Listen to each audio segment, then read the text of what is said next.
what's up? My name is Good Mando. Welcome to my YouTube channel, or welcome back to my YouTube channel. We're back with episode 6. Yes, episode 6 of Ahsoka, and does this one have a lot of nothing and a lot of everything at the same time? Why don't we dive right in? We are going to be looking at the recap from Comic Book TV.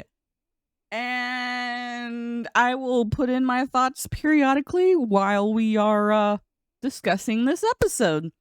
Star Wars Ahsoka episode 6 recap with spoilers. We are nearing the end of season 1 for Star Wars Ahsoka, and it is taking the Star Wars galaxy to some fascinating heights.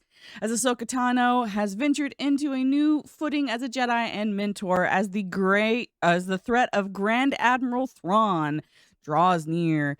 Fans are definitely eager to see where the story could go next. We're here to break that down, unpacking the biggest revelations regarding Ahsoka's 6th episode. So what the heck happens? Ahsoka and Hu Yang are traveling through the galaxy with the help of the Purgle. So space whales, for those of you who are new and don't know what the Purgle is, it's a giant space whale. Because, yes, and it has tentacles that looks more like a mix between a whale and a squid. It's kind of weird. Anyway, Ahsoka admits that Sabine willingly went with the enemy, and Hu Yang suggests that it might have been the only choice Sabine had. Sure it was. Ahsoka asks Hu Yang to distract her by telling one of the old Jedi stories he has in his arsenal, and he does so complete with a long time ago in a galaxy far, far away line. Good Lord. Sabine wakes up captured on Morgan's ship and speaks with Baylan about the deal to reunite her with Ezra, but he doesn't refuse. He just doesn't speak to her, which consequences of my actions. Oh no, the consequences of making a deal with a dark person. Oh no, they're going to betray me. Oh my God, no one saw that. Everybody saw that coming. Morgan's ship exits hyperspace and arrive at Peridea, the home planet of the Dathomirian, which Thrawn was previously banished to, which no one knew that. No one had any idea where he or Ezra was. No one. But apparently Morgan now knew. I don't know. Morgan, Baylan, Shin, and Sabine are taken in a dropship, which I will say it looks really weird because it kind of comes off of one of the triangles of the big super space ring. I don't know. It's weird. And the dropship come to the planet's surface where several other Night Sisters meet with them. One of the other things about this planet, it looks like Saturn and the rings. And when they come into the planet, they realize it is a whale graveyard. It is a place where the Purgle come to die. Fitting. The Night Sisters detect that Sabine is a Jedi and force her into solitude.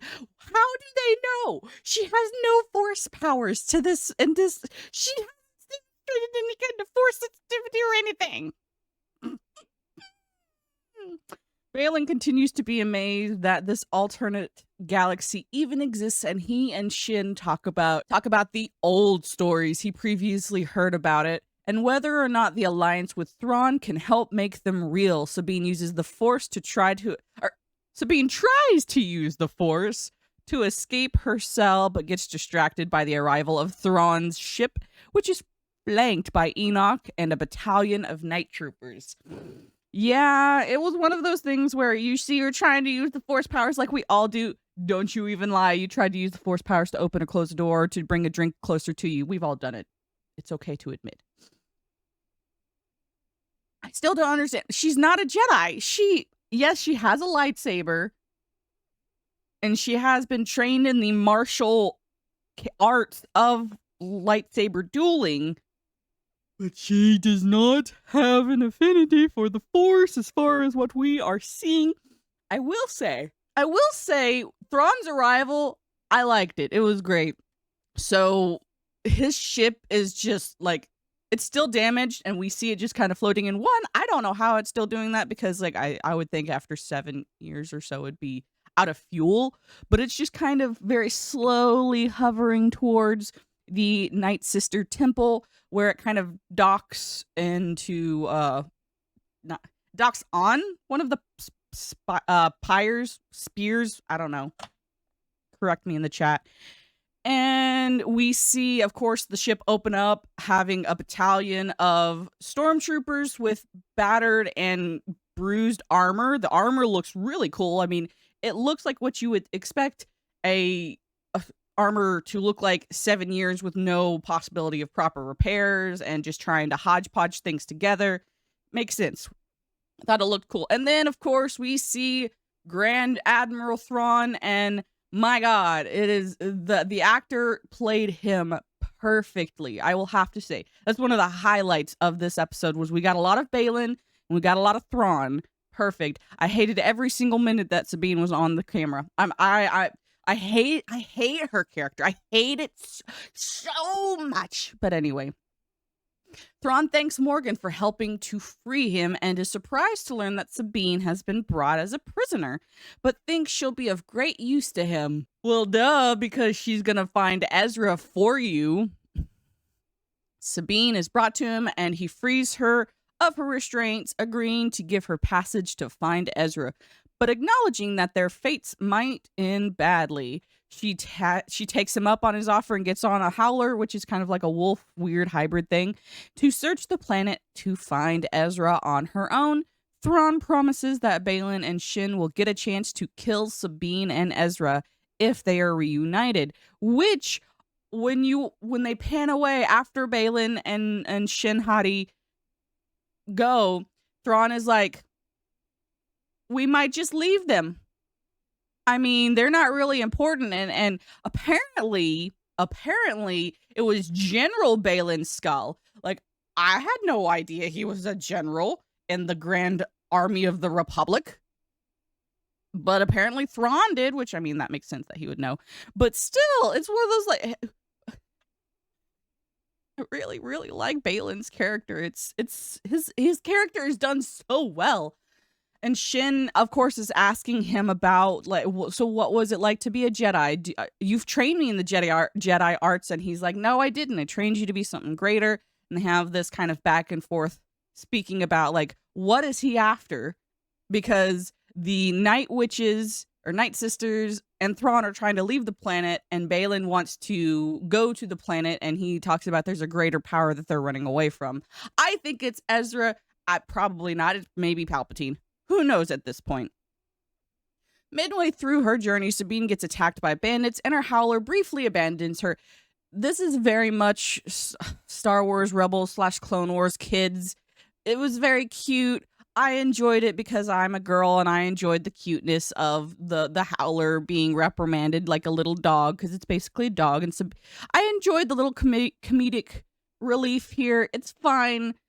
It's just, it kind of doesn't really make sense for the theme of the, like, for all the way up until this point in the series. Like, it just, this is very much a key jangling, like, oh, look, we still are funny cartoon thingies, yes. Sabine and her howler continue to navigate, running into a group of small hermit crab-like aliens known as the Naughty. We didn't know that until later on. One recognizes the symbol on Sabine's armor, the Republic Rebel symbol, and indicates that they know Ezra and lead her towards him. They end up in a village filled with more Naughty, and lo and behold, we have a very handsome, rugged Ezra Bridger.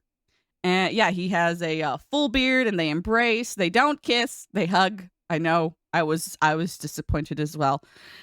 And Ezra expresses how excited he is to return home, which he also asks Sabine, so how the heck did you get here? And she's like, I don't want to talk about it, Ezra. I don't want to talk about it. How'd you get here? I don't want to talk about it. Okay. And they just move on. Oh my gosh. She realizes she's a dum-dum. Meanwhile, Balin explains Ezra's history to Shin, and suggests that the two of them should stay behind. Bandits approach. The Night Sisters detect Ahsoka's ship is drawing closer, and although Morgan initially refuses to believe she's alive, Thrawn takes this as an opportunity to take Ahsoka down and asks for dark magic to help him. And I'll be honest, This whole episode really made Thrawn was as we all figured when Thrawn was going to be on screen, Thrawn shows you exactly how intelligent and how knowledgeable he is. He goes to Morgan. He's like, "You're an idiot for trusting that Baylan knew what he was talking about." And she's like, "Well, he does." And Thrawn's like, "He was a Jedi. You're trusting a former Jedi. What are you doing? You're an idiot." And she's like, "Well, I did the thing. I brought you here. And he's like, "You're an idiot. Oh my God, I'm surrounded by idiots." And yeah, that's kind of really the main thing. Was Baylan, of course, has his own motives for being here and for bringing Sabine and for finding Ezra. And he kind of is starting to show his hand a little bit, saying, like, "I'm here for a reason." The old Jedi tales state of a grand empire of the Night Sisters. And if those stories are to be true, there's something greater here that we must find. And because Hadi's like, "Well, what about the Jedi Order? Are you trying to bring it back, or are we trying to bring things back?" And he's like, "Well, the Republic fell, the Empire has rose in its place, and the cycle of regimes repeats itself." And he wants to end the cycle of regimes. He wants to end all of it. So I imagine he's probably going to find something that is devastatingly powerful, awaken it, and then everyone has to work together to defeat this before it gets spread into the Star Wars galaxy. But that's my theory, that's my opinion, that he's going to find something and release it, and it's going to be extremely bad for everyone involved. And that's probably what the actual big baddie is going to be. And then of course we're going to get Ezra getting upset at Sabine for the simple fact that all of his work means nothing. Nothing, because she has allowed Thrawn to have the capability to escape. I don't understand. Sabine is useless. We saw for like 2 seconds when she was fighting some bandits that she still uses some of her Mandalorian training. But then she goes and uses her lightsaber when her Mandalorian training fails her, which her Mandalorian training wouldn't fail her. She's just an idiot. Like, this is not Sabine. This is not the Mandalorian Sabine from Rebels. This is a person wearing Sabine's armor and wearing her skin and calling herself Sabine, but is a horrible warrior. She's so bad. It's so bad. It's not even so bad it's funny. It's so bad it's sad.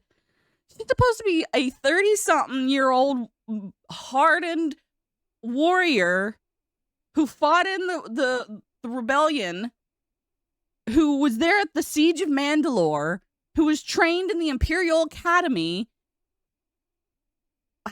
But she can't even take on like 5 or 6 bandits without resorting to her freaking lightsaber? What?